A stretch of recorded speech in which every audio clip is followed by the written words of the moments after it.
আসসালামু আলাইকুম। প্রিয় শিক্ষার্থীবৃন্দ, আশা করি সবাই ভালো আছো, সুস্থ আছো এবং বাসায় আছো। তোমরা প্রতিনিয়তই দেখতে পাচ্ছ কোভিড-19 সংক্রমণ ক্রমান্বয়ে দিন দিন বাড়ছে। আর এই কোভিড-19 করোনা ভাইরাসের কারণেই তো আমাদের শিক্ষা প্রতিষ্ঠান বন্ধ থাকায় আমাদেরকে অনলাইনে ক্লাস নিতে হচ্ছে। যেহেতু আমরা অনলাইনে ক্লাস নিচ্ছি, তোমাদেরকে স্কুলে আসতে হচ্ছে না, সেই কারণে তোমরা অবশ্যই বাসায় থাকবে। বাসায় থেকে নিয়মিত হ্যান্ড স্যানিটাইজ করবে, সাবান দিয়ে হাত ধোবে, স্যানিটাইজার বা হ্যাক্সল দিয়ে তোমরা হাত জীবাণুমুক্ত করবে। বাসা থেকে বের হবে না। খুব জরুরি প্রয়োজনে যদি বাসা থেকে বের হতে হয়, অবশ্যই মাস্ক এবং হ্যান্ড গ্লাভস তোমরা ব্যবহার করবে। আর বাইরে যদি বের হতেই হয়, তাহলে তোমরা অবশ্যই সামাজিক দূরত্ব মেনে, যে শারীরিক দূরত্ব আমাদেরকে মেনে চলার জন্য বলা হচ্ছে স্বাস্থ্য সংস্থা থেকে, শারীরিক দূরত্ব আমরা মেনে চলবো এবং আমরা সবাই সুস্থ থাকবো। আমি মোহাম্মদ মেহেদী হাসান, সহকারী শিক্ষক, রাজধানী আইডিয়াল স্কুল অ্যান্ড কলেজ, ১ নম্বর ভবন, শাখা। সবাইকে আমি আমার আজকের অনলাইন ক্লাসে স্বাগত জানিয়ে আমি আমার আলোচনা শুরু করছি। আজকে আমি তোমাদের জন্য যে বিষয়টি আলোচনা করব সেটা হচ্ছে বাচ্য। তোমরা ইংরেজিতে অবশ্যই তোমরা ভয়েস পড়েছো। ভয়েস দুই প্রকার, ইংরেজিতে অ্যাক্টিভ ভয়েস এবং প্যাসিভ ভয়েস। বাংলায় কিন্তু দুই প্রকার না, বাংলায় দুই প্রকারের বেশি। ভয়েসের যে বাংলা রূপটা, ভয়েসকে বাংলায় বলা হয় হচ্ছে বাচ্য, যেটা ব্যাকরণবিদরা যেটা নামকরণ করেছেন বাচ্য, অর্থাৎ ভয়েসেরই ইংরেজি ব্যাকরণে হচ্ছে ভয়েস আর বাংলা ব্যাকরণে হচ্ছে বাচ্য। আমরা শুরুতে একটু উদাহরণগুলো খেয়াল করি। শিক্ষক ছাত্রদেরকে পড়ান, শিকারী কর্তৃক বাঘটি নিহত হয়েছে, আমার খাওয়া হলো না। যে তিনটি বাক্য তিন ভাবে আমরা প্রকাশ করতেছি, তিনটা বাক্যে তিন রকম ভাবে মনের ভাব প্রকাশ করছে। শিক্ষক ছাত্রদেরকে পড়ান, শিক্ষক সরাসরি কাজ করছেন, শিকারী কর্তৃক বাঘটি নিহত হয়েছে। বাঘটি নিহত হয়েছে, এখানে সরাসরি কে নিহত করছে সেটা না বলে বলছে বাঘটি নিহত হয়েছে। আর আমার খাওয়া হলো না, এখানে সরাসরি আমি খাইনি সেটা না বলে বললাম আমার খাওয়া হলো না। আমি তিন ভাবে এখানে বাক্যগুলোর মাধ্যমে আমরা মনের ভাব প্রকাশ করছি। এই যে প্রকাশ ভঙ্গি, আমাদের মনের ভাব প্রকাশ করার জন্য আমরা যে প্রকাশ ভঙ্গি আমরা ব্যবহার করি, এই প্রকাশ ভঙ্গিকে বলা হচ্ছে বাচ্য। খেয়াল করো, লেখা আছে বাক্যের বিভিন্ন ধরনের প্রকাশ ভঙ্গিকে বলা হয় বাচ্য। যে তিন রকম ভাবে ক্রিয়া সংগঠিত হয়, তিন রকম ভাবে আমরা মনের ভাব প্রকাশ করতেছি। এই যে বাক্যের প্রকাশ ভঙ্গি, এই বিভিন্ন ধরনের প্রকাশ ভঙ্গিকে বলা হয় বাচ্য। বাক্যের ক্রিয়ার রূপ বা অবস্থান পরিবর্তনে বাচ্যের প্রকাশ ভঙ্গি পরিবর্তিত হয়। যখন আমরা ক্রিয়ার রূপটা বাক্যে আমরা যখন এই যে বাচ্চের এই যে প্রকাশ ভঙ্গিটা, এই প্রকাশ ভঙ্গিটা কেন বিভিন্ন ভাবে হবে, কেন পরিবর্তিত হবে, এবং যে প্রকাশ ভঙ্গির কারণে কি কি হয় সেই বিষয়টা এখানে বলতেছে। বাক্যে ক্রিয়ার রূপ বা অবস্থা, বাক্যে যে ক্রিয়ার রূপটা আছে, ক্রিয়ার রূপটা যখন পরিবর্তিত হয়, ক্রিয়ার রূপের পরিবর্তনের সাথে সাথে আমাদের প্রকাশ ভঙ্গিটাও পরিবর্তিত হয়। আমরা ক্রিয়ার কাল পড়ে এসেছি, ক্রিয়ার কাল আমরা যখন পড়েছি সেই ক্ষেত্রে আমরা দেখছি অতীতকালে একরকম ভাবে অতীতকালের কথাটা একরকম, ভবিষ্যৎকালের কথাটা একরকম, বর্তমান কালের কথাটা একরকম। এই যে ক্রিয়ার রূপের পরিবর্তন, এই যে ক্রিয়ার রূপের পরিবর্তনের ফলে আমাদের যে বাক্যের প্রকাশ ভঙ্গিটা, অর্থাৎ প্রকাশ ভঙ্গিটাকে যেহেতু বাচ্য বলে, আর এই প্রকাশ ভঙ্গির পরিবর্তনটাকে বলা হয় বাচ্যের পরিবর্তন। অর্থাৎ বাচ্চের বিভিন্ন ধরনের প্রকাশ ভঙ্গিকে বলা হয় বাচ্য, এবং ক্রিয়া রূপের পরিবর্তনের সাথে সাথে বাচ্চের এই পরিবর্তন ঘটে, অর্থাৎ প্রকাশ ভঙ্গির পরিবর্তন ঘটে। সেই দৃষ্টিকোণ থেকে আমরা একটু দেখি, বাচ্যকে প্রধানত তিন ভাগে ভাগ করা যায়: কর্তৃবাচ্য, কর্মবাচ্য এবং ভাববাচ্য। কর্তৃবাচ্য কি, আমরা এখন সেই বিষয়ে যাব। যেই বাক্যে কর্তা প্রধান রূপে প্রতীয়মান হয় এবং ক্রিয়া কর্তার অনুসরণ করে তাকে আমরা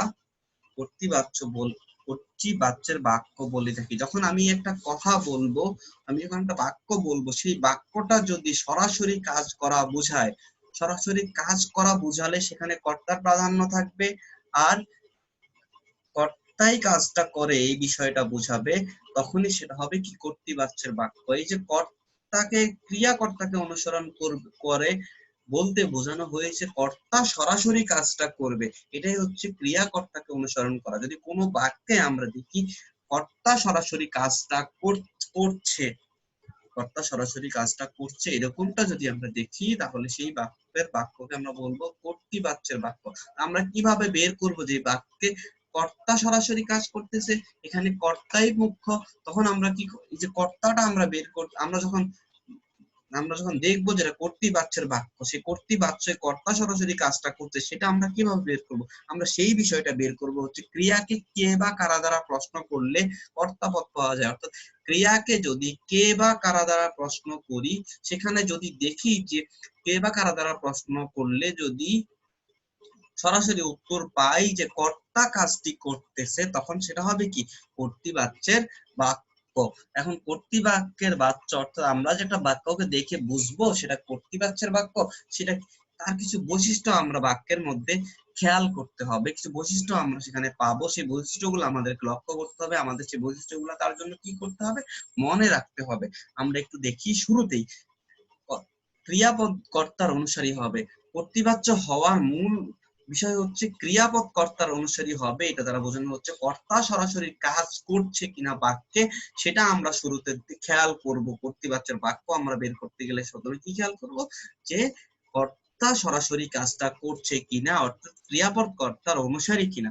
তারপরে আমরা দেখব কর্তার প্রথমা ও শূন্য বিভক্তি। কর্তায় প্রথমা ও শূন্য বিভক্তি কি হয়, কর্তায় প্রথমা ও শূন্য বিভক্তির সাথে যুক্ত হয় কর্তার প্রথমা অথবা শূন্য বিভক্তি। আমরা যে কর্তা যখন আমরা দেখবো, আমরা বের করে ফেলবো যে এটা কর্তা সরাসরি কাজ করছে, তখন আমরা দেখব তার পরবর্তী ধাপ হচ্ছে আমরা দেখব যে এই বাক্যে, এটা যেহেতু কর্তৃবাচ্যের বাক্য, এই বাক্যে কর্তার সাথে কোন বিভক্তি, প্রথমা বা শূন্য বিভক্তি আছে কিনা। তারপরে এটা গেল দ্বিতীয় ধাপ। তৃতীয় ধাপে আমরা দেখব এই বাক্যে কর্মপদে কি বিভক্তি যুক্ত আছে, কোন বিভক্তিগুলো যুক্ত আছে। কর্মপদে দ্বিতীয়া, ষষ্ঠী ও শূন্য বিভক্তি আছে কিনা আমাদেরকে খেয়াল করতে হবে।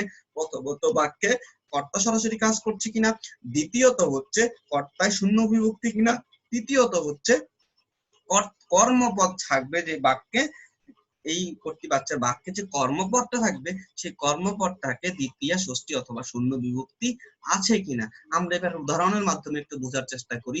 সুকুমার বাংলা পড়ছে, তার মানে কি সুকুমার সরাসরি কাজ করছে না এখানে, অবশ্যই করছে। সুকুমার সরাসরি কাজ করার কারণে বাক্যটা হচ্ছে কর্তৃবাচ্যের বাক্য। তারপরে প্রথম ধাপ আমরা বের করে ফেললাম, এটা সরাসরি কে কাজ করছে, সুকুমার কাজ করছে, তার মানে সুকুমার সরাসরি কাজ করছে, তার মানে এটা হচ্ছে কি কর্তৃবাচ্যের বাক্য। আমরা এবার দেখব কর্তায় শূন্য বিভক্তি পড়ে আসছে, এখানে অবশ্যই কর্তায় শূন্য বিভক্তি আছে। কর্মপদে যে বিভক্তিগুলো, সেই বিভক্তিগুলোর মধ্যে কোনো একটা আছে কিনা, অবশ্যই আছে। আমরা শর্ত অনুযায়ী সেই বিভক্তি পেলাম। শিক্ষক ছাত্রদেরকে পড়ান, আমরা এখানে দেখি কে পড়ান, শিক্ষক পড়ান, শিক্ষক সরাসরি কাজ করছেন, কর্তৃবাচ্যের বাক্য। তারপরে কর্তায় শূন্য বিভক্তি আছে কিনা, অবশ্যই আছে। ছাত্রদের পড়ান, কাদের পড়ান, ছাত্রদের পড়ান। কি বা কাকে বা কাদের দ্বারা প্রশ্ন করলে যদি আমরা উত্তর পাই, বহুবচনে কাদের হয়, উত্তর পাই, তাহলে কি পড়ান, কাকে পড়ান, কি বা কাকে, কাকে পড়ান, ছাত্রদের পড়ান। আমরা কর্মপদ পাই। আর এই কর্মপদে কোন বিভক্তি, নিয়ম অনুসারে দেখো দ্বিতীয়, ষষ্ঠী এবং শূন্য বিভক্তি, এই তিনটার একটা কর্মপদে দ্বিতীয় বিভক্তি আমরা এখানে পাই। তার মানে কর্তৃবাচ্যের যে বিষয়গুলা, কর্তৃবাচ্য হতে গেলে যে বিষয়গুলা থাকতে হবে, এই বিষয়গুলো আমরা এতক্ষণ ধরে জানলাম। তারপরে আমরা যাব কর্মবাচ্যে। যেই বাক্যে কর্মের প্রাধান্য থাকে এবং ক্রিয়াপদ কর্মের অনুগামী হয়, তাকে কর্মবাচ্যের বাক্য বলে। দেখো এখানে একটু খেয়াল করো, যেই বাক্যে কর্মের প্রাধান্য থাকবে, আমি একটা বাক্য বলবো, আমি একটা বাক্য তোমাদেরকে বললাম, সেই বাক্যে ক্রিয়াপদের প্রাধান্য না পেয়ে সেখানে প্রাধান্য পাবে কি কর্মপদ, এবং সেখানে কর্তা সরাসরি কাজটা সম্পন্ন না করে সম্পূর্ণ হবে কার মাধ্যমে, কর্মপদের মাধ্যমে। এটাই হচ্ছে কর্মপদের অনুসারী হওয়া। তোমাদের মনে রাখতে হবে, কোনো বাক্যে যদি কর্তা সরাসরি কাজ না করে সেখানে কর্মপদের মাধ্যমে কাজটা সম্পূর্ণ হয়, সেটাই হবে কি কর্মবাচ্যের বাক্য।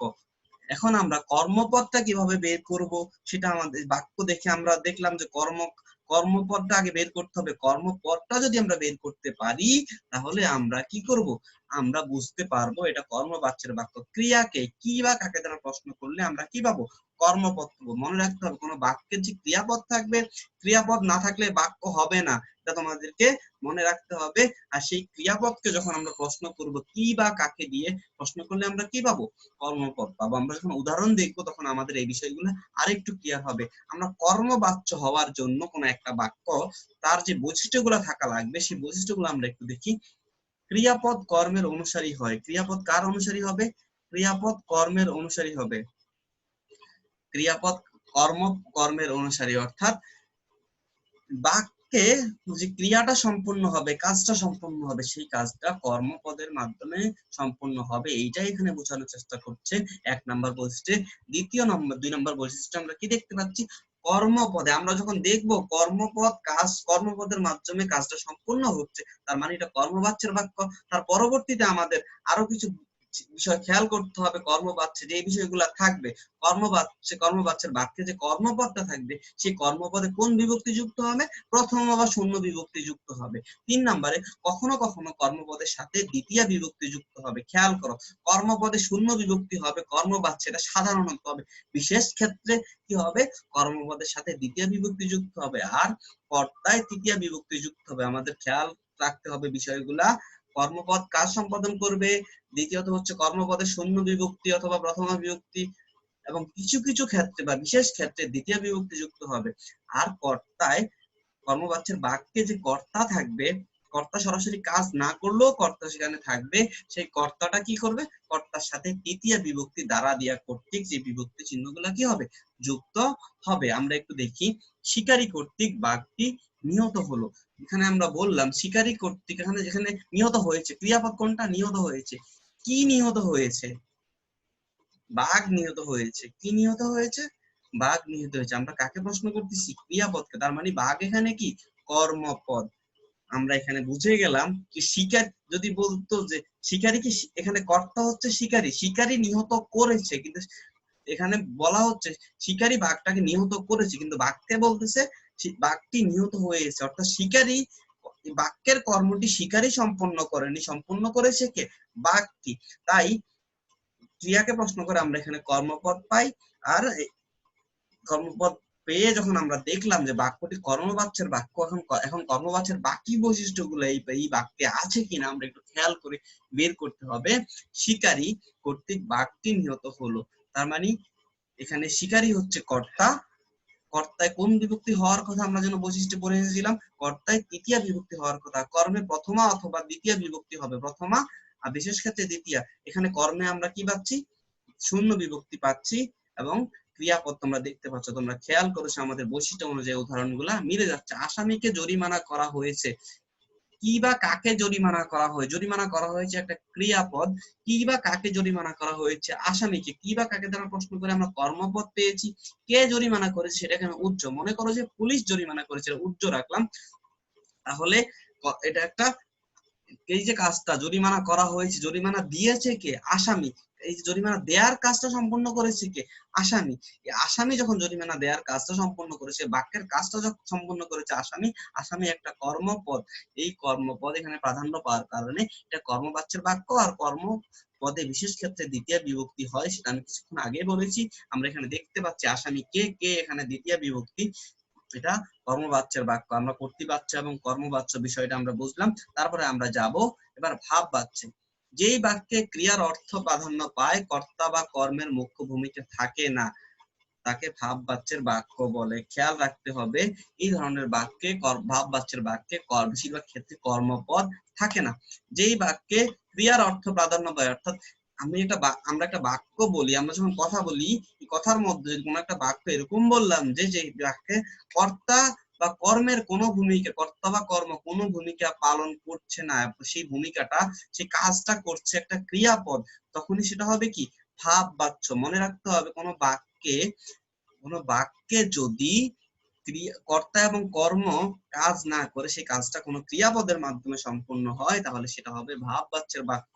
ভাববাচ্যের ক্ষেত্রে আমরা যে বৈশিষ্ট্যগুলো দেখব সেগুলো একটু লক্ষ্য করি। ভাববাচ্যে ক্রিয়া সবসময় নাম পুরুষে ক্রিয়া হবে। ভাববাচ্যে যেই ক্রিয়াপদটা কাজ সম্পাদন করবে, কর্ম সম্পাদন করবে, যেই ক্রিয়াপদটা কাজটা করবে সেই ক্রিয়াপদটা অবশ্যই নাম পুরুষের ক্রিয়া হবে। সে যায়, তারা যায়, তাদের যাওয়া, তাদের খাওয়া, এই ধরনের যে ক্রিয়াপদগুলো আছে এই ক্রিয়াপদগুলো ভাববাচ্যে ব্যবহৃত হবে। ভাববাচ্যের বেলায় যে কর্তা থাকবে সে কর্তা কি থাকবে? কর্তায় দ্বিতীয়া তৃতীয়া অথবা ষষ্ঠী বিভক্তি যুক্ত হয়। যেই কর্তা থাকবে ভাববাচ্যের বাক্যে সেই বাক্যে কর্তার ক্ষেত্রে দ্বিতীয়া তৃতীয়া অথবা ষষ্ঠী বিভক্তি কি হবে? যুক্ত হবে। ভাববাচ্যে কর্তা উজ্জ থাকতে পারে, তবে ভাববাচ্যের ক্ষেত্রে কর্তাটা কি থাকবে? কর্তা কখনো সরাসরি থাকবে আবার কখনো উজ্জ থাকবে। কর্মপদ দ্বারাও ভাববাচ্য গঠিত হতে পারে। কর্মপদ দ্বারাও ভাববাচ্য কি হতে পারে? গঠিত হতে পারে। আমাদের এটা মনে রাখতে হবে বৈশিষ্ট্যগুলো। আমরা এবার উদাহরণে খেয়াল করব। আমার খাওয়া হলো না। কি হলো না? খাওয়া হলো না। যদি কি বা কাকে দ্বারা প্রশ্ন করি আমরা কর্মপদ পাবো। এটা আমরা এতক্ষণ ধরে পড়ে আসছি, আমরা অতীতেও পড়ে এসেছি, কারক পড়তে গিয়েও আমরা পড়ে এসেছি কি বা কাকে দ্বারা প্রশ্ন করলে কর্মপদ। কিন্তু এখানে প্রশ্ন করলাম যে আমার খাওয়া হলো না, হলো না হলো ক্রিয়াপদ, মূল ক্রিয়াপদ। প্রশ্ন করলাম যে কি হলো না, এই যে খাওয়া, খাওয়াটা এখানে কি? খাওয়াটা আমরা প্রশ্ন করলে পাই কর্মপদ, কিন্তু এটা কর্মপদ না, কারণ এটা একটা ক্রিয়াপদ। এই ক্রিয়াপদটাই এখানে বাক্যটাকে কি করতেছে? সম্পূর্ণ করতেছে। তাই এটা হচ্ছে ভাববাচ্যের বাক্য। কর্তায় যে বৈশিষ্ট্য অনুযায়ী বিভক্তি হবে দ্বিতীয় তৃতীয় ষষ্ঠী, সেই বিভক্তি অনুযায়ী এখানে কি কর্তায় ষষ্ঠী বিভক্তি। আর এই যে সে, তার খাওয়া, তাদের খাওয়া, এই যে নাম পুরুষ গুলা আছে, নাম পুরুষের সাথে যে ক্রিয়াপদ হয় সেই ক্রিয়াপদ গুলা ভাববাচ্যের বেলায় উত্তম পুরুষ, মধ্যম পুরুষ, যেই পুরুষে হোক না কেন ভাববাচ্যের বেলায় সব পুরুষের সর্বনামের সাথেই এই নাম পুরুষের ক্রিয়াপদ ব্যবহৃত হতে পারবে। কখন হতে পারবে? শুধুমাত্র ভাববাচ্যের বেলায়। আমাকে এখন যেতে হবে, এখানে কি হচ্ছে? কর্তায় ষষ্ঠী বিভক্তি আমরা নিয়ম অনুযায়ী পেয়েছি। ভাববাচ্যের কর্তা, এখানে কর্তায় কি হচ্ছে? কর্তায় দ্বিতীয় বিভক্তি যুক্ত হচ্ছে কে। তারপরে যেতে হবে, এখানে হবে হচ্ছে মূল ক্রিয়াপদ। কি হবে? যেতে হবে। যেতে একটা ক্রিয়াপদ। এই ক্রিয়াপদটা হচ্ছে এখানে বাক্য সম্পূর্ণ করছে, ক্রিয়ার অর্থ প্রাধান্য পাচ্ছে, তাই এটা ভাববাচ্যের ক্রিয়া। অনুরূপ ভাবে এই পথে চলা যায় না। কি যায় না? চলা যায় না। কি যায় না? চলা যায় না। চলাটা এখানে ক্রিয়াপদ, এখানে বাক্যটাকে সম্পূর্ণ করছে। খেয়াল করবে এখানে কর্তা উজ্জ আছে। এই পথে চলা যায় না, কাদের চলা যায় না? আমাদের। তার মানে কর্তাটা এখানে উজ্জ।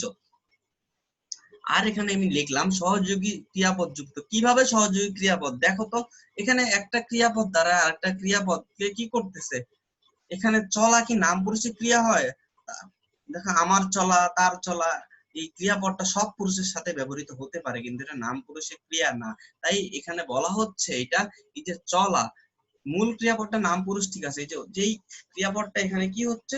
কাজ সম্পাদন করছে। কি যায় না? চলা যায় না। এই চলাটা হচ্ছে যায় না ক্রিয়াপদের সাথে ক্রিয়াটাকে কি করছে? কাজ সম্পাদনের ক্ষেত্রে সাহায্য করছে, তাই এটাকে বলা হচ্ছে সহযোগী ক্রিয়াপদ। খেয়াল করবে, এই যে যদি বলি এই পথে যায় না, এই পথে কি যায় না, বাক্যটা কি হলো? সম্পূর্ণ হলো? হয়নি। এই বাক্যটা সম্পূর্ণ হওয়ার ক্ষেত্রে চলা ক্রিয়াপদটা, এই যায় না, এই যে যায় না ক্রিয়াপদটা কি করতেছে? সহযোগিতা করতেছে। তাই এই ক্রিয়াটাকে বলা হচ্ছে সহযোগী ক্রিয়াপদ। তারপরে আমরা দেখব কোথা থেকে আসা হচ্ছে। এখানে আসা হচ্ছে ক্রিয়াপদের সহযোগী ক্রিয়াপদ। এই আশাটা হচ্ছে বাক্যটাকে সম্পূর্ণ হতে সহায়তা করতে যে ক্রিয়াপদটা, তাই এটা ভাববাচ্যের বাক্য। তারপরে এই ব্যাপারে আমাকে দায়ী করা চলে না। কোন ব্যাপারে? ব্যাপারটা এখানে উজ্জ আছে, এই ব্যাপারে আমাকে দায়ী করা চলে না, এখানেও সহযোগী ক্রিয়াপদ। আমাকে এই যদি আমি বলি এই ব্যাপারে আমাকে দায়ী চলে না, তার মানে আমাকে দায়ী চলে না বললে বাক্যটা কি সম্পূর্ণ হবে? বাক্যটা সম্পূর্ণ হচ্ছে না। করা যে ক্রিয়াপদটা আছে সেই ক্রিয়াপদটা চলে না ক্রিয়াপদটাকে কি করছে? বাক্যটাকে সম্পূর্ণ করতে, কাজটাকে সম্পূর্ণ করতে সহযোগিতা করছে। তাই এখানে এই করা হচ্ছে সহযোগী ক্রিয়াপদ। একটা ক্রিয়াপদ আর একটা ক্রিয়াপদের সহযোগী হিসাবে এখানে কি করছে? কাজ করছে। আশা করি ভাববাচ্যটাও তোমরা খুব ভালোভাবে বুঝেছো। তারপরে আমরা যাব কর্মকর্তী বাচ্য। এটা হচ্ছে বাচ্যের একটা অপ্রধান প্রকার। এটা প্রধান প্রকারভেদ নয়। একটু খেয়াল করবে, যেই বাক্যে কর্তাপদ উজ্জ থাকে, কর্মপদ থাকে আর কর্মপদই কর্তার কাজ করে। অর্থাৎ যেই বাক্যে কর্তা থাকে না, কর্মপদী কর্তার কাজ করে, তাকে কর্মকর্তী বাচ্য বলে। খেয়াল করো, আমি একটা কথা বললাম যে বাক্যে এতক্ষণ আমরা যেগুলা পড়ে এসেছি সবগুলাতে কর্তা থাকবে, আমরা পড়ে এসেছি, তাই না? কিন্তু এটা একটু ব্যতিক্রম, তাই এটা প্রধান প্রকারের বাইরে ব্যতিক্রম। যেই বাক্যে কর্তা থাকবে না, যে বাক্যে কি থাকবে না, কোনো কর্তা থাকবে না, কর্তাটা কি থাকবে, উজ্জ থাকবে, কর্মপদই সেখানে মুখ্য ভূমিকা পালন করবে এবং কর্মপদটাই কর্তার কাজ করবে। এই ধরনের বাক্য যদি আমরা দেখি তাহলে সেটা অবশ্যই কর্মকর্তৃবাচ্যের বাক্য। যেই বাক্যে কর্তা থাকবে না, কর্মই কর্তার কাজটা করবে, সেটাই হচ্ছে কর্মকর্তৃবাচ্যের বাক্য। তারপরে আমরা একটু উদাহরণ দেখি। কাজটা ভালো দেখায় না, ভালো দেখায় না, কি দেখায় না, কি ভালো দেখায় না, কাজটা ভালো দেখায় না, কি দেখায় না, ভালো দেখায় না, আমরা কর্মপদ বাই, এই কর্মপদটা এখানে কি করতেছে, কর্তার কাজ করতেছে, এখানে কোনো কর্তা নেই। তারপরে দেখো, বাঁশি বাজে, বাঁশিটা কি আপনা আপনি বাজে, বাঁশিটা কেউ বাজায়, কিন্তু এখানে কে বাজায় সেটা উল্লেখ নেই। তার মানে বাঁশিটা নিজে নিজেই বাজছে, বাঁশিটাই কাজ করছে, বাঁশিটার কাজ করা এখানে কি হচ্ছে, বুঝাচ্ছে। তাই এটা হচ্ছে এই কর্মপদটা, বাঁশি হচ্ছে কর্মপদ, এই কর্মপদটা এখানে কি করতেছে, কর্তার কাজ করার কারণে সেটা হচ্ছে কি কর্মকর্তৃ বাচ্য। তারপরে দেখো, সুতি কাপড় অনেকদিন টিকে, বললাম সুতি কাপড় অনেকদিন টিকে, সুতি কাপড় মানুষ ব্যবহার করে, যত্নের সাথে ব্যবহার করার কারণে অনেকদিন টিকে, কিন্তু কে যত্ন করে ব্যবহার করতেছে সেই বিষয়টা এখানে আছে, সেই বিষয়টা এখানে নাই। তাই এই সুতি কাপড় কি অনেকদিন টিকে, সুতি কাপড় অনেকদিন টিকে, প্রশ্ন করলাম কি দিয়ে, উত্তর পেলাম সুতি কাপড়, তাহলে এটা একটা কর্মপদ, যেহেতু কর্তা পদ নাই, তার মানে সুতি কাপড়টাই নিজের ক্ষমতা বলে টিকে থাকে এরকম বোঝানোর চেষ্টা করতেছে, তা সুতি কাপড়টাই এখানে কাজ করতেছে। তাই এই সুতি কাপড় কর্মপদটা এখানে কর্তার কাজ করার কারণে এটা হচ্ছে কর্মকর্তৃবাচ্যের বাক্য। আমরা এবারে যাব বাচ্য পরিবর্তন, আমরা কিভাবে একটা বাচ্য থেকে আরেকটা বাচ্চে পরিবর্তন করব সেই বিষয়গুলো আমরা দেখব। কর্তৃবাচ্যের বাক্যকে কর্মবাচ্যে পরিণত করতে গেলে কি করতে হবে, কর্তৃবাচ্যের বাক্য যখন আমরা কর্মবাচ্যে পরিণত করব তখন আমাদের যে বিষয়টা খেয়াল রাখতে হবে, আমরা শুরুতেই শর্তগুলা দেখে নেই। কর্তায় দ্বিতীয় বিভক্তি হবে, কর্তৃবাচ্যের কর্তৃবাচ্যে যে কর্তাটা থাকবে সেই কর্তাটা যখন কর্মবাচ্যে চলে যাবে তখন সেই কর্তায় তৃতীয় বিভক্তি হবে। আর কর্তৃবাচ্যে যে কর্মপদটা থাকবে সেটা কর্মবাচ্য যখন আমরা পরিবর্তন করব তখন কর্মবাচ্যে কি হবে, প্রথম বা শূন্য বিভক্তি হবে এবং ক্রিয়া কর্মের অনুসারী হবে, যেটা হচ্ছে কর্মবাচ্যের কি প্রধান শর্ত। তোমরা একটু খেয়াল করবে, কর্তৃবাচ্যে ক্রিয়া অকর্ম হলে সেই বাক্যে কোনো কর্ম হচ্ছে না। একটা জিনিস মাথায় রাখবে, যেখানে যেই বাক্যে কর্ম পদ থাকবে না সেটা কখনোই কর্মবাচ্য হবে না। তোমাদের পরীক্ষা যদি এরকম দেখো তাহলে মনে রাখতে হবে সেটা অবশ্যই ভুল প্রশ্ন। খেয়াল করো, আমরা কিভাবে পরিবর্তন করব, তার আগে আমরা পরিবর্তন উদাহরণ দেখার আগে আমরা একটা বিষয় ভালোভাবে জেনে নেই। তৎসম মিশ্র ক্রিয়াটি, এখানে মিশ্র ক্রিয়া তৎসম হতে পারে, তদ্ভব শব্দের মাধ্যমেও হতে পারে। যে মিশ্র ক্রিয়াটি থাকবে কর্তৃবাচ্যে বাচ্চে, সেই মিশ্র ক্রিয়াটি কি হয়ে যাবে, সেই মিশ্র ক্রিয়াটি কর্মবাচ্যে পরিবর্তিত হয়ে ক্রিয়া বিশেষণ হিসেবে কাজ করবে, এটা যৌগিক ক্রিয়া বিশেষণ, ক্রিয়াজাত ক্রিয়া বিশেষণ রূপে কাজ করবে। খেয়াল করবে মিশ্র ক্রিয়া কাকে বলে সেটা তোমরা পড়েছো আগে, তারপর আমি একটু বলি। বিশেষ্য বিশেষণ ধনাত্মক অব্যয়ের পরে কর, দর, দে, পা, খাট, যা, মার, হ, এই যে ধাতুগুলা আছে, এই ধাতুগুলা যোগে যে ক্রিয়াপদ গঠিত হয় সেটাই হচ্ছে মিশ্র ক্রিয়া। অর্থাৎ বিশেষ্য বিশেষণ ধনাত্মক অব্যয়ের সাথে কর, দর, দে, পা, খাট, যা, মর, হ, এই ধরনের যে ধাতুগুলা আছে এই ধাতুগুলা দিয়ে ক্রিয়াপদ গঠিত হয়ে মিশ্র ক্রিয়া ঘটিত হয়। কার সাথে, বিশেষ্য বিশেষণ ধনাত্মক অব্যয়ের সাথে এই ক্রিয়াপদগুলা যুক্ত হয়ে ক্রিয়াপদ কি হয়, এই ধাতুগুলা দিয়ে ক্রিয়াপদ গঠিত হয়ে যে ক্রিয়াপদটা হবে সেটাই হচ্ছে মিশ্র ক্রিয়া।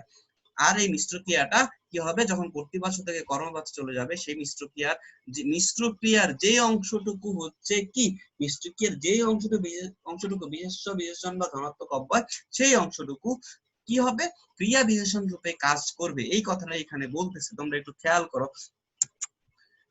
বিদ্বানকে সকলেই আদর করে, বিদ্বানকে সকলেই আদর করে, এখানে কাকে আদর করে, বিদ্বানকে, বিদ্বান এখানে কর্মপদ কর্তৃবাচ্যে।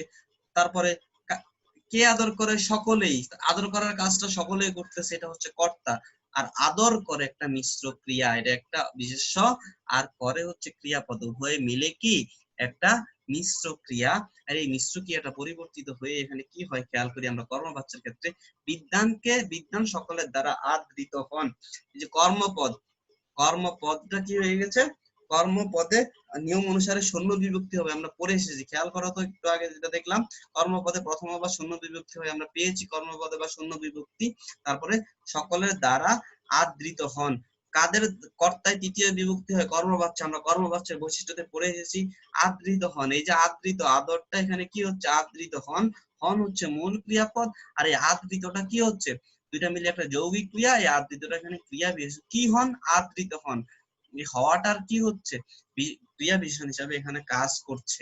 খেয়াল করবে তোমাদের পরীক্ষায় যখন প্রশ্ন আসবে তখন তোমাদেরকে বলবে নিম্নের কোন বাক্যটি প্রশ্নে উল্লেখিত বাক্যের কর্মবাচ্যের রূপ। যখন তোমাদের পরীক্ষায় আসবে এরকম ভাবে প্রশ্নে উল্লেখিত বাক্যটি, নিম্নের কোন বাক্যটি প্রশ্নে উল্লেখিত বাক্যের কর্মবাচ্যের রূপ, তখন তোমাদের কি করতে হবে, তখন তোমাদের দেয়া থাকলো খোদা তাআলা বিশ্বজগৎ সৃষ্টি করেছেন, কর্তৃবাচ্যের বৈশিষ্ট্য অনুযায়ী এটা কর্তৃবাচ্যের বাক্য, এটাকে কর্মবাচ্যের রূপ কিভাবে হবে, সেই কর্মবাচ্যের বৈশিষ্ট্যগুলো বের করে আমাদের শুরুতেই আমাদের খেয়াল রাখতে হবে, যখন পরীক্ষায় এই ধরনের প্রশ্ন থাকবে যে নিম্নের কোনটি কর্মবাচ্যের ক্রিয়ার রূপ, তখন আমরা বের করব কিভাবে, আমাদের শুরুতেই মনে রাখতে হবে কর্মবাচ্যের বাক্য হলে কি হবে, কর্মপদকে প্রাধান্য দিতে হবে। খেয়াল করি এখানে, যদি আমরা বের করব, প্রশ্নের আলোকে যদি আমরা বের করি, বিশ্ব জগৎ খোদা তাআলা কর্তৃক সৃষ্টি হয়েছে, কি সৃষ্টি হয়েছে, কি সৃষ্ট হয়েছে, ক্রিয়াপদ হচ্ছে সৃষ্ট, প্রশ্ন করলাম ক্রিয়াপদকে, কি সৃষ্ট হয়েছে, বিশ্ব জগৎ, তার মানে এখানে কাজটা সম্পাদন করছে কে, বিশ্বজগৎ, অর্থাৎ কর্মপদ সম্পাদন করছে, এটা কর্মবাচ্যের বাক্য, এক নম্বর শর্ত আমরা পেয়ে গেলাম। দ্বিতীয় কর্মবাচ্যের বৈশিষ্ট্য অনুযায়ী কর্মপদে কি বিভক্তি হবে, শূন্য বিভক্তি হবে, আর কর্তায় কি বিভক্তি হবে, কর্মবাচ্যের তৃতীয় বিভক্তি হবে। আমরা বিষয়গুলো বুঝতে পেরেছি। তারপরে অনুরূপ ভাবে মোবারক পাঠ্যপুস্তক পাঠ করেছেন, মোবারক কর্তৃক পাঠ্যপুস্তক পাঠ পঠিত হয়েছে। তোমাদের এই যে এখানে তোমার কালার করা, এই যে একটা কালার করে তীর চিহ্ন দিয়ে বুঝিয়ে দেওয়ার চেষ্টা করলাম যে এখানে কর্মপদটা শূন্য আর কর্তা তৃতীয় বিভক্তি, এই যে কালার করে এটাই তোমাদের বুঝিয়ে দিলাম, একই কালারের সবগুলো একই বিভক্তির অন্তর্ভুক্ত। এই বিষয়গুলো দেখে তোমরা কনফিউশন না হয়ে বোঝার চেষ্টা করবে, একই কালার গুলো একই দলভুক্ত, একটা পার্টের মধ্যে যে কালার গুলো থাকবে সবগুলো একই গোত্রভুক্ত, সেটা বোঝানোর জন্য একই রকম কালার করে দিয়েছিলাম। তারপর দেখো, আমরা কর্তৃবাচ্য থেকে যখন ভাব বাচ্চে নিব, কর্তৃবাচ্যের বাক্যকে ভাব বাচ্চে পরিবর্তিত করতে হলে কর্তায় দ্বিতীয় বা ষষ্ঠী বিভক্তি হবে। যখন কর্তৃবাচ্য থেকে ভাব বাচ্চে নিব, কর্তার সাথে যেই বিভক্তিটা থাকবে সেই বিভক্তিটা ভাব বাচ্চে গেলে ষষ্ঠী বা দ্বিতীয় বিভক্তি হয়ে যাবে, আর ক্রিয়া নাম পুরুষের হবে, ভাব বাচ্চে নাম পুরুষের ক্রিয়া হয়, আমরা পড়ে এসেছি বৈশিষ্ট্যতে, আমরা এগুলো মনে রাখতে হবে। আমরা একটা উদাহরণ দেখি, আমি ঢাকা যাব, আমি সরাসরি কাজ করতে, এটা যখন ভাব বাচ্চে নিব এই বাক্যটাকে, তখন আমরা দেখব আমার যাওয়া হবে না। খেয়াল করো, শুরুতে আমরা দেখি কি হবে না, কি হবে না, যাওয়া হবে না, তার মানে ক্রিয়াটা এখানে সম্পাদন করবে কে, এই যে আরেকটা ক্রিয়াপদ আছে, যাওয়া হবে না হচ্ছে মূল, হবে না, কি হবে না, যাওয়া হবে না, যাওয়াটা হচ্ছে এখানে কাজটা সম্পূর্ণ করার কাজ করতেছে, যাওয়া ক্রিয়াপদটা এখানে কি করতেছে, যাওয়া ক্রিয়াপদটা এখানে কাজ সম্পাদন করবে, তাই এটা হচ্ছে কি, এই যে ক্রিয়াপদটা যখন এখানে প্রাধান্য পাচ্ছে, ক্রিয়াটাই কাজ সম্পাদন করবে, তখন এটা হয়ে যাবে ভাব বাচ্চের বাক্য। আমরা জানি ভাব বাচ্চে ক্রিয়াপদটাই কার্য সম্পাদন করবে, অর্থাৎ ক্রিয়ার অনুসারী হবে আরেকটা ক্রিয়াপদ, সেই ক্রিয়াপদ এখানে কার্য সম্পাদন করার কারণে এটা হচ্ছে ভাব বাচ্য। তারপরে এখানে আমরা বুঝে গেলাম যে ক্রিয়া এখানে কাজ করতেছে, ক্রিয়াটা কার্য সম্পাদন করবে, এটা ভাব বাচ্য। তারপরে আমাদের দেখতে হবে বিভক্তিগুলো আমাদের ঠিক আছে কিনা, কোনটাতে কোন বিভক্তি, কর্তায় ষষ্ঠী, কর্তায় কি কি বিভক্তি হবে দেখো তো, ভাব বাচ্চে লেখা আছে ষষ্ঠী এবং দ্বিতীয় বিভক্তি, কর্তায় ষষ্ঠী বিভক্তি। তারপরে দ্বিতীয় বিভক্তি, দ্বিতীয় উদাহরণে আমরা পাচ্ছি কর্তায় দ্বিতীয় বিভক্তি, তৃতীয় উদাহরণে আমরা পাচ্ছি কর্তায় দ্বিতীয় বিভক্তি।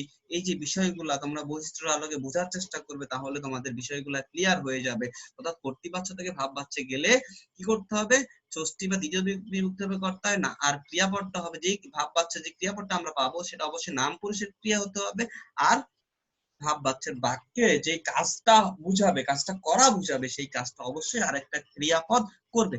এবার আমরা দেখি কর্মবাচ্য থেকে কর্তৃবাচ্যে নিতে গেলে আমাদের যে পরিবর্তনগুলা করতে হবে, কর্মবাচ্য থেকে যখন আমরা কর্তৃবাচ্য নিব, কর্তায় প্রথমা বিভক্তি, কর্মে দ্বিতীয় বা শূন্য বিভক্তি যুক্ত হবে। খেয়াল করো, যখন আমরা কর্মবাচ্যের বাক্যকে কর্তৃবাচ্যে নিব, কর্তৃবাচ্যের কর্তায় যে বিভক্তিটা থাকবে সেই কর্মবাচ্যের বাক্যে যে বিভক্তিটা থাকবে সেইটা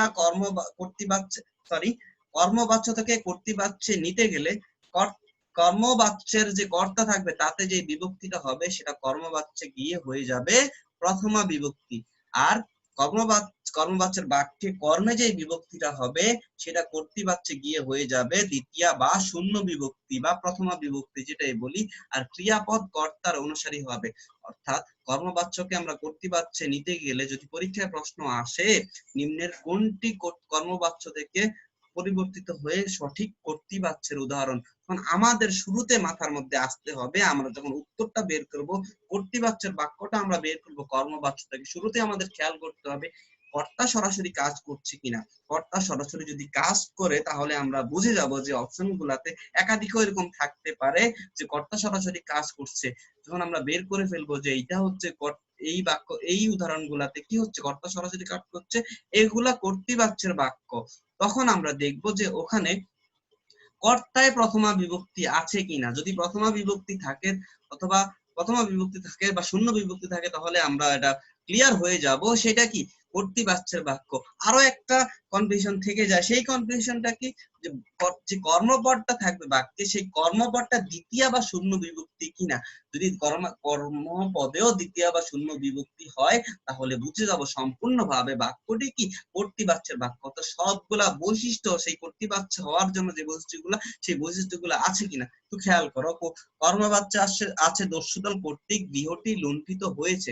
এখানে বললাম দস্যুদল কর্তৃক গৃহটি লুণ্ঠিত হয়েছে, অর্থাৎ কি লুণ্ঠিত হয়েছে এই বাক্যটাতে যখন আমরা কর্তৃবাচ্য নিব, যখন ধরো অপশনে অনেকগুলো শব্দ বাক্য আছে তার মধ্যে এটা একটা দস্যুদল গৃহটি লুণ্ঠন করেছে, আমরা এখানে খেয়াল করবো বাক্যটিতে কে লুণ্ঠন করেছে, দস্যু দল। তার মানে দস্যু দল সরাসরি কাজ করতেছে, কর্তা সরাসরি কাজ করতেছে, এটা কর্তৃবাচ্যের বাক্য হওয়ার একটা লক্ষণ আমরা পেয়ে গেলাম। তারপরে দেখবো কর্তায় কোন বিভক্তি, প্রথমা বা শূন্য বিভক্তি আছে কিনা। হ্যাঁ, কর্তায় প্রথমা বা শূন্য বিভক্তি পেলাম। তারপরে দেখবো যে কর্মপদ কি লুণ্ঠন করেছি, গৃহটি। গৃহটি একটি কর্মপদ, সেই গৃহটিতে প্রথমা বা শূন্য অথবা দ্বিতীয় বিভক্তি আসে কিনা। যখন এই শর্তগুলো আমরা পেয়ে যাব উদাহরণে বা বাক্যে তখনই আমরা বুঝে নিব সেটা কি কর্তৃবাচ্যের বাক্য। অবশ্যই তোমরা বিষয়গুলো মনে রাখবে। তারপরে দেখো ভাব বাচ্যের বাক্যকে কর্তৃবাচ্যে রূপান্তরিত করতে হলে, একটা ভাব বাচ্যের বাক্যকে যখন আমরা কর্তৃবাচ্যে নিব সেই ক্ষেত্রে আমাদের যে বিষয়গুলো খেয়াল রাখতে হবে, ভাব বাচ্যের বাক্যকে কর্তৃবাচ্যে রূপান্তরিত করতে হলে কর্তায় প্রথমা বিভক্তি যুক্ত হবে, ক্রিয়া কর্তার অনুসারী হবে। একটা ভাব বাচ্যের বাক্যকে যখন আমরা কর্তৃবাচ্যে নিব সেই ক্ষেত্রে কি হবে, সেই কর্তৃবাচ্যের বাক্যে প্রথমা বিভক্তি যুক্ত হবে, ক্রিয়া কর্তার অনুসারী হবে, সেটা সেই কর্তৃবাচ্যের বৈশিষ্ট্য অনুযায়ী। ধরো তোমাকে হাঁটতে হবে, তোমাকে, এখানে যদি আমরা এটা কিভাবে ভাব বাচ্য সেটা আমরা আবার একটু বুঝে নিই। এখানে মূল ক্রিয়াপদ হচ্ছে হবে, তোমাকে কি হবে, হাঁটতে হবে, তোমাকে কি হবে, হাঁটতে হবে। তার মানে হাঁটাটা এখানে তোমাকে হাঁটতে হবে আর তুমি হাঁটবে। খেয়াল করো, তোমাকে হাঁটতে হবে বলতে তুমি সরাসরি কাজটা করবে সেটা না বুঝে তোমাকে হাঁটতে হবে, কেউ এসে তোমাকে বলতেছে যে তোমাকে হাঁটতে হবে। তার মানে এখানে যে কি হবে, হাঁটতে হবে, এই যে হবে ক্রিয়াপদটা, এই ক্রিয়াপদের কাজটাকে সম্পন্ন করতে সহায়তা করতেছে আরেকটা ক্রিয়াপদ। তার মানে আরেকটা ক্রিয়াপদ যখন সেই বাক্যের ক্রিয়াটাকে সম্পূর্ণ হতে সহায়তা করবে তখনই সেটা হবে কি ভাব বাচ্য। অর্থাৎ আরেকটা ক্রিয়া যদি সেখানে প্রাধান্য পায়, আরেকটা ক্রিয়া যদি ক্রিয়াপদের অনুসারী হয় তখন সেটা হয়ে যাবে ভাব বাচ্য। এই বাক্যটাকে যখন আমরা কি করব কর্তৃবাচ্যে নিব, তখন আমাদের কর্তৃবাচ্যে নিতে গেলে কি করতে হবে, আমাদের কর্তাটাকে নিয়ে যেতে হবে কোন বিভক্তিতে, প্রথম বা শূন্য বিভক্তিতে, এবং কর্তা সরাসরি কাজ করে এইরকম ক্রিয়াপদ তৈরি করতে হবে। অনুরূপ ভাবে দেখো তোমাকে হাঁটতে হবে, তুমি হাঁটবে। এবার একটি গান করা হোক, এবার তুমি একটি গান করো। খেয়াল করো প্রত্যেকটা কাজ সে নিজে করা বোঝাচ্ছে, তারা যেন আসে এবং সে যেন আসে। তোমরা আশা করি এই যে বাচ্য সম্পর্কিত এতগুলা বিষয় তোমাদেরকে এতক্ষণ ধরে বললাম, আশা করি তোমরা বুঝতে পেরেছো এবং তোমরা খুব মনোযোগ দিয়ে কথাগুলো শুনবে এবং বাসায় বসে তোমরা কি করবে, বইয়ের সাথে মিলিয়ে তোমরা বিষয়গুলো পড়ে নিবে। তোমাদের পড়ার পরে তোমাদের যেটা কাজ থাকবে সেই কাজটা হচ্ছে এখানে কিছু এমসিকিউ দেওয়া আছে, এই এমসিকিউ গুলা সঠিক উত্তর তোমরা অনুশীলন করবে, তোমরা বের করে খাতায় লেখার চেষ্টা করবে। খেয়াল করো এখানে প্রায় 30টা এমসিকিউ দেওয়া আছে, ভালো করে খেয়াল করবে, এখানে প্রায় 30টা এমসিকিউ দেওয়া আছে।